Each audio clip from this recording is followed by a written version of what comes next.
The real question comes down to this. Is wide receiver a need for the Kansas City Chiefs? Today on Locked On Chiefs.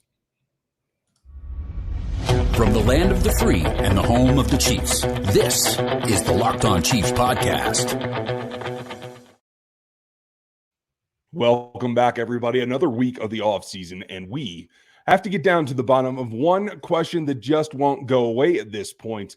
Welcome to Locked On Chiefs, part of the Locked On Podcast Network. That means your team every single day here for free on YouTube, where you can like and sub and hit the bell, as well as all the audio platforms, starting on Spotify and Apple Podcasts and going out to every corner of the internet. So if you have a free platform you prefer, you can find us for free every single day.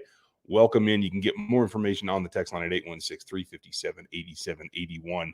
We're brought to you today by FanDuel. Every moment is more. And right now, new customers are getting $150 back in bonus bets just for winning a $5 bet. That's $150 back for winning a $5 bet. Visit FanDuel.com/lockedon to get started. I'm Ryan Tracy, the founder of Rogue Analytics and Performance Consulting, NFL33.com, where we run down the entire league, and RGR Football. And my partner, Chris Clark, runs Chiefs Corner, where you can get all the information, quarterbacks, cap, business side, everything that you're looking for. Business side is what it comes down to today, because this is a situation that we have to talk about the wide receiver room when we thought we'd probably have that all squared away. Later we're going to talk about the ceiling and the floor coming up, and then who are going to be the starters, especially early in the season. That's the big question we'll get to coming up next. But the bottom line, and the place that we have to start today, is after all the news last week of Rashee Rice, and shout out to our buddy Nate Taylor at The Athletic, and a good piece from him detailing some of the information.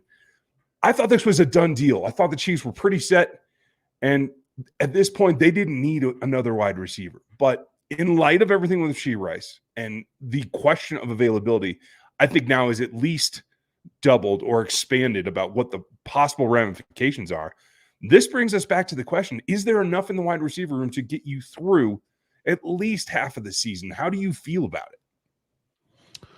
You know, I look at this and I look at the Zay Jones deal, and he went to the Cardinals for $4.25 million. And to me, not signing Zay Jones at that price tells me that Kansas City's probably got stuff that they're wanting to do with the cap space that they have available right now. And I'm expecting that they're going to be doing some other types of moves. I would expect that they're working on extensions with other players, whether it's Creed Humphrey or Nick Bolton or whoever else they could extend. I do think that that's something that they're working on right now, because to me, if you're not working on something like that, this is a move you make because it improves the floor of your offense. But here's the reality of it. When you look at what this receiver room is, it's a question of, okay, if Zay Jones comes in, where does he fit in the pecking order? He's going to be behind Hollywood Brown. He's going to be behind Xavier Worthy, I would think. He's going to be behind Travis Kelce. So that, well, we'll see. But I think that they have a lot of plans for Xavier Worthy. So the question becomes, by the end of the season, where would he be in the pecking order? And we're not obviously talking about injuries, but the question becomes, Travis Kelce's number one, Hollywood Brown's number two. If Rashee Rice is back by the end of the season, he's obviously going to be 2 or 3. And then you talk about Xavier Worthy and all the rest of the wide receivers on the roster. That's the question. Are you willing to pay $4 million for that? I kind of would have thought that they would be. But it's a question that you have to look at and say, okay, the receiver that's going to be coming in here, is he going to raise the floor enough to possibly be a starter and get the reps that he wants and get the targets he wants? Because he's not going to be the first or second option. That's the reality of it. I really see that, and you have a good point at the end of the season. I really see it as a part one, part two, pre-buy versus post-buy, because I don't think Rashee Rice is going to be available. And the more details that come out, the more incidents that he has, now that there's 2, hopefully it doesn't turn out to be any of the reports. And WFAA down in Dallas is still investigating and all that. We will find out more as it goes along. There's competing versions, there's video, there's all kinds of stuff. But the bottom line is this. For me, if you're talking about the first half, the pre-buy look at this team without Rashee Rice, you have one, maybe 2 viable candidates that can move the ball for you, a wide receiver. I'm not even talking about Travis Kelce. He's going to be what he is. Absolutely. You can feed Hollywood Brown as many touches as you can. Eventually, that's going to shift the defense. You can get functional work out of Justin Watson. I believe that's true. And the reason that I mentioned that I don't think Xavier Worthy is number 2 at this point is I don't think they're going to trust him with the offense out the gate, especially the first half of the season, much like Rasheed was a bit player. I think that's kind of the same formula that you have to follow with Xavier Worthy. So at that point, you really don't have, with Rasheed Rice and with Worthy still learning the offense, you have Justin Watson as your number 2, in my opinion, at wide receiver, and you have to get something out of Sky Moore, and you have to get something out of Kadarius Toney. And that's been the problem all along, is when you have to have it, you can't get it from them. And that's what leaves me wondering. I'm a little surprised, I agree, about $4 million for Zay Jones as an insurance blanket or somebody that can start the season and help you out. I really thought that was kind of a slam dunk. But the question is does Zay Jones think that's a slam dunk for him? Because if he's coming in here trying to get a chance at getting another big contract in after this year, he's not going to get the production in Kansas City that he probably would be getting in Arizona. So he's probably the number 2 option in Arizona. And at best, he's probably the 4th option in Kansas City, because I still think if it's not Xavier Worthy, it's a combination of Xavier Worthy and Justin Watson and Kadarius Toney and Sky Moore all in there taking away snaps from and targets away from a guy like Zay Jones. Yeah, and that's fair. From the player perspective, I understand. I think the Chiefs probably – I don't know if there was an offer made. I haven't seen the detail on that. I would hope that the Chiefs did make an offer, and it was just a decision by the player that, hey, this isn't enough. I have a better opportunity. If that's the case, then great. But if you didn't make an attempt, that's where I start to get nervous, because I think you're putting a lot of eggs in baskets that have proven in the past to have some holes in them. So let's hope that they can get through that. So what does it look like, especially to start the season? What do the starters look like? And after whatever suspension is going to come, what does it look like next? That's what's coming here on the Locked On Podcast Network.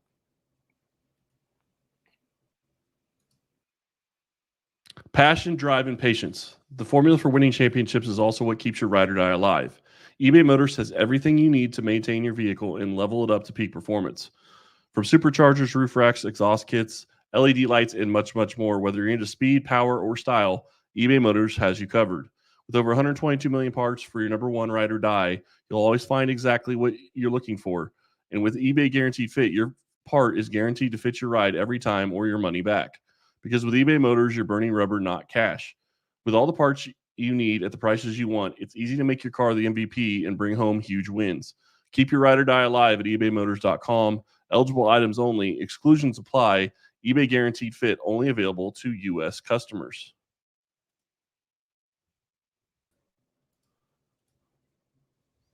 Check out the Locked On Sports Today feed for everything that you need sports worldwide here all the time, 24/7 on Locked On Sports Today, the feed here on YouTube or on Amazon Fire TV. You can search that up there as well.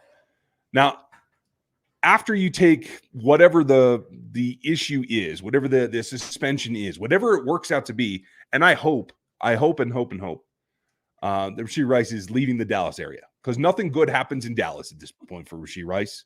I think you need to get out of town, and you need to stop doing whatever you're doing. There are some guys in this league that have longevity, even at 3-4 years in the league, who wouldn't be caught dead in a club at 3 a.m. And that's probably the way it ought to be, especially if you're looking to become the next guy that is the passing game in Kansas City. Well, so I'm a little surprised at the way that's gone.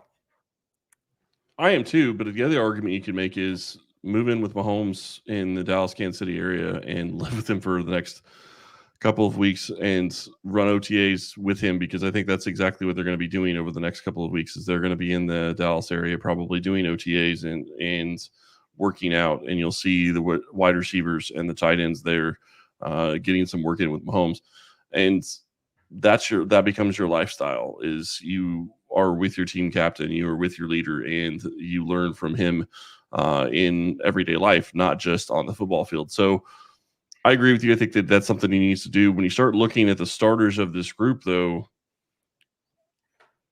Hollywood Brown is obviously wide receiver 1 probably right now, especially to start the season, because you're likely looking at missing Rasheed Rice probably at least half the season right now, or 8 games is probably at least what you're going to be missing him. assuming all this gets dealt with this season. So we'll have to see how that works. But then your second starter, you're right. It's probably Justin Watson. Maybe it's Kadarius Toney. The Chiefs seem to believe that there is a guy there in Kadarius Toney that can still be one of the best wide receivers in the NFL. He wasn't able to do that last year. I really do think most of that was mental.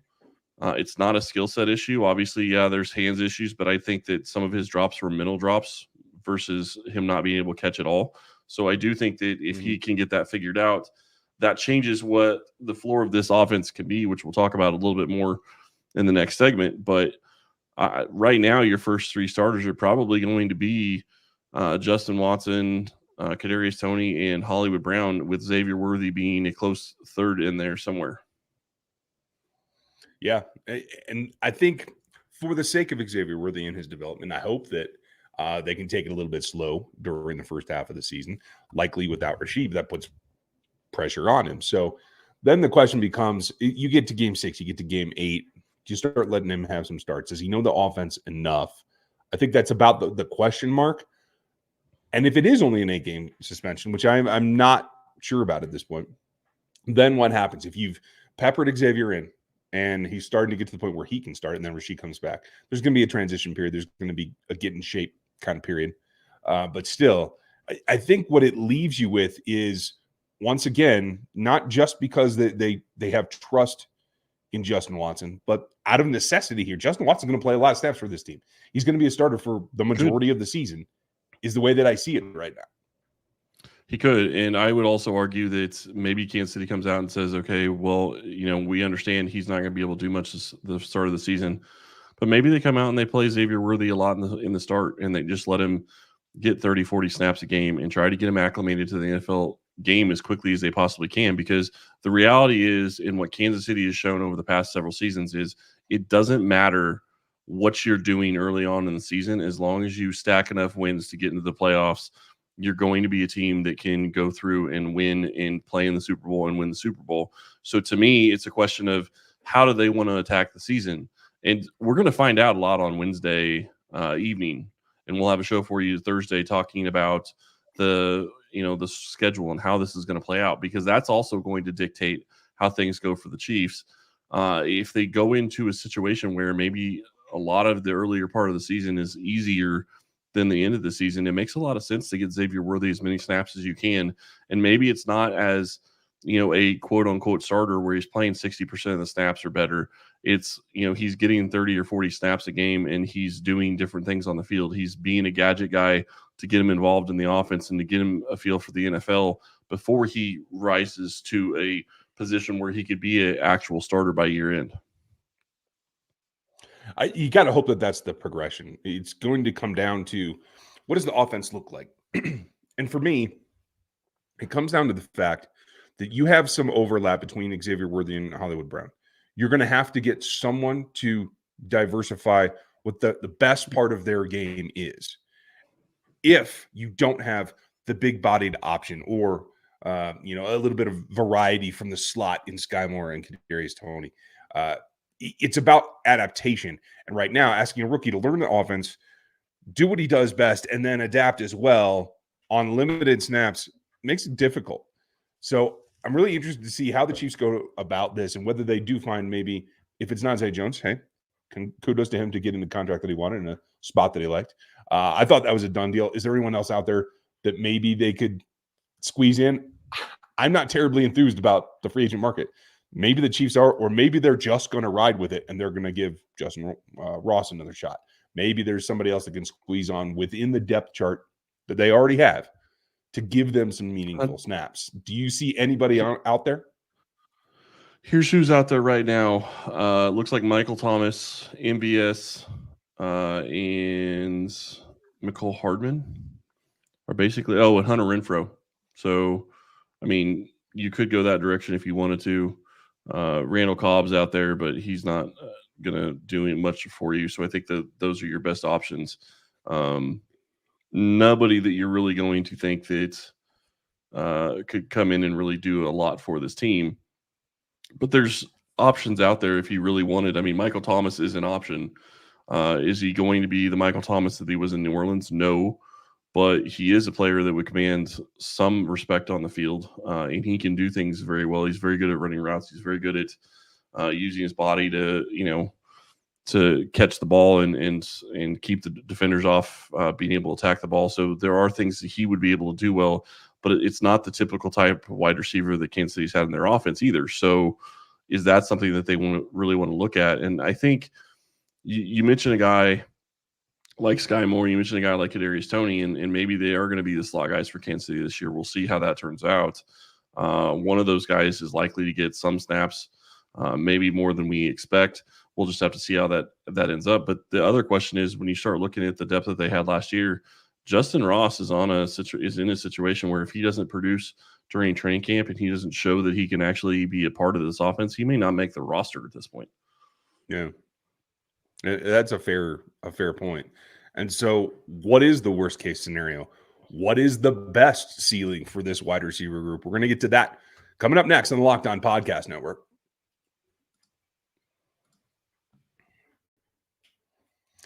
It's May, and that means one of a couple of things, but the big one is that it's time right now, winner take all in the NBA and the NHL. FanDuel's giving you a shot to bring home a big win of your own by getting in the action. Right now, the odds, I think, play in the favor of the team that I'm watching through the NHL playoffs, the Avalanche, local team for me. You can get in there at plus 180 right now with the series at 2-1. I think that's a good spot to get invested. Nothing is more exciting than playoff hockey. I don't care who you are. You can be an NBA fan, but if you want in that action in either of those sports, right now is the time. And it's helping new customers because you're getting $150 back right now in bonus bets for winning just a $5 bet. It's $150 back on spreads, money lines, player props, any scenario you can think of. It's all there at FanDuel, and you can get in it. Make one $5 bet, get $150 back into your account if you win it. It's at FanDuel.com/lockedon. Make every shot even that more important. Make them all count at FanDuel, America's #1 sportsbook.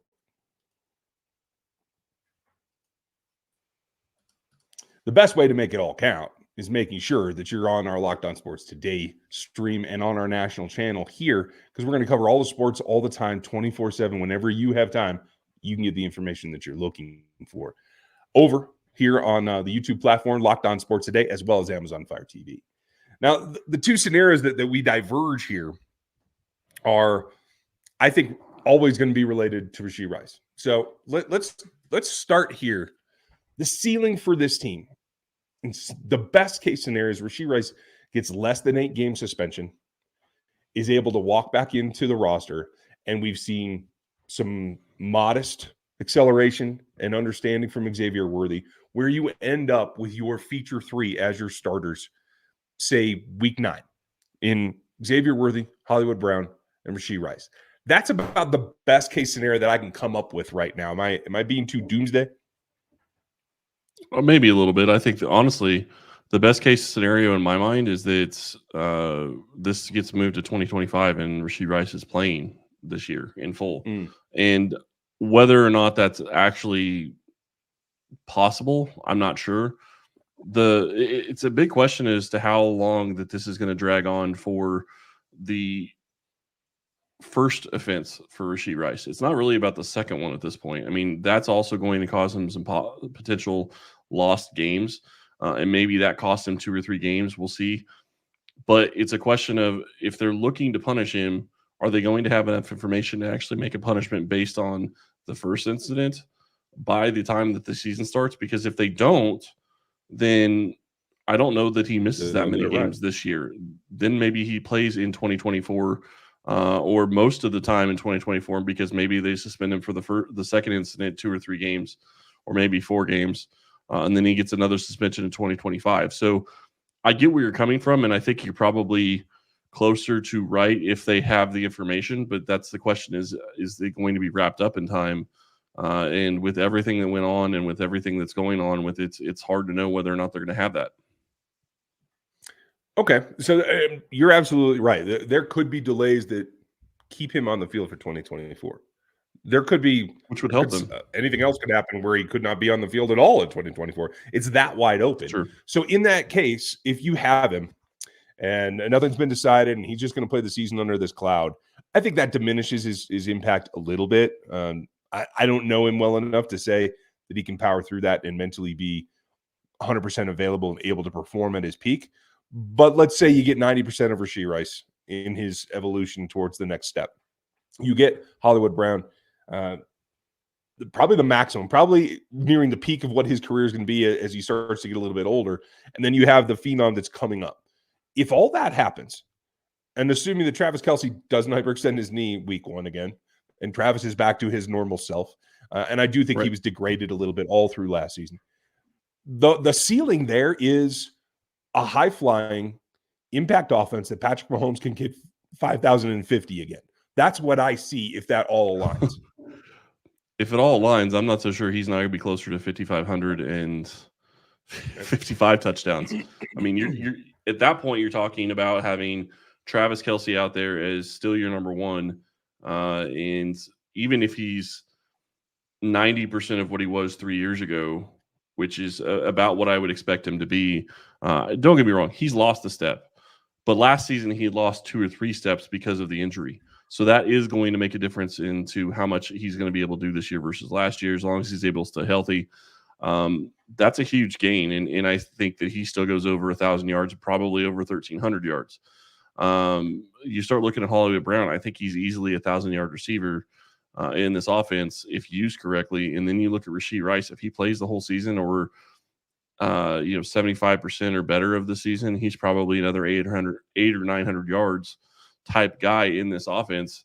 And then you're looking at just the role players, and Xavier Worthy becomes more of a role player because he's not going to be a top 3 option. And he is allowed to kind of learn learn how he can fit into this offense. And you look at Justin Watson, he's probably going to be 500-yard guy. There's just so many different areas. And we're not even talking about the other guys at tight end that Noah Gray, who peppers in for 300 yards roughly a year probably, and Wiley that comes in and maybe has the opportunity to do more than even Gray has. So we'll see how that turns out. But you look at all this and you look at what Kansas City has in the passing game. As long as this unit stays healthy, 5,000 yards shouldn't be something that Mahomes is going to struggle to get, because the biggest thing that stopped them in the past is they continuously saw 2 high safeties. And I think that you're going to have that to some extent. But I do think that with the different receiving options that they've added, they're going to see a different defense. And it's how quickly can Mahomes and Reed adapt the offense to fit what they're seeing. And I think you're absolutely right, because the adaptation is going to be the biggest challenge in my mind. And so on the flip side, what's the worst case scenario? That would be, in my opinion, that Rashee Rice does something else, or these 2 incidents are enough, and the NFL has just had enough, and they suspend him for the season. And at that point, you're relying on Hollywood Brown and rookie Xavier Worthy and veteran Justin Watson, and maybe a couple other things crop up. Hollywood Brown has had some ups and downs, only had 500 yards last season. Did have 4 touchdowns, so kudos to him. But he's hit his peak in terms of production. Only been over 1,000 once. He's had a couple of issues staying healthy, had a couple of things there. Maybe he gets banged up. Maybe Hollywood Brown is now not available for half the season. And you're relying on Xavier Worthy and Justin Watson and the combination of Sky Moore and Kadarius Toney. At the worst case scenario, this is a team that has just as little output as last season's wide receiver core. And you don't have the bright spot of Rashee Rice to lift it at the end of the season. And then it's a struggle, and it's all on Travis Kelce again in the passing game, unless they go make some kind of giant trade in October. And the key there, though, is you're in a situation where if last season is the floor, I still think you have to feel better about this group than anything else, because last season's floor was even worse than what you're talking about right now. So to me, that's actually improvement regardless. And you're right. I mean, potentially Hollywood Brown could get injured. I mean, if we were going to talk about injuries, that completely changes what we're talking about floor-wise. If we want to talk about, to me, it's a matter of, can Rashee Rice get on the field? I don't think he's going to be suspended for the entire season unless something more happens. I do think that he gets suspended probably 8 games if they get it done this year. But I don't see them suspending the entire year unless there's more that comes out about any incidents that have already happened. So if we're talking floor, and I think we have to set the expectation that we have to take injuries out of it, because I don't think that's fair to talk about. It just, you never know with injuries. If you take Rashee Rice out for 8 games and you have the rest of the receivers there, I still think the floor is 500, 750 yards better than what it was last year, just because the talent is raised on the wide receiver room. And you do have an option of still adding somebody else back to this offense to get more from the wide receiver room. MVS was cut.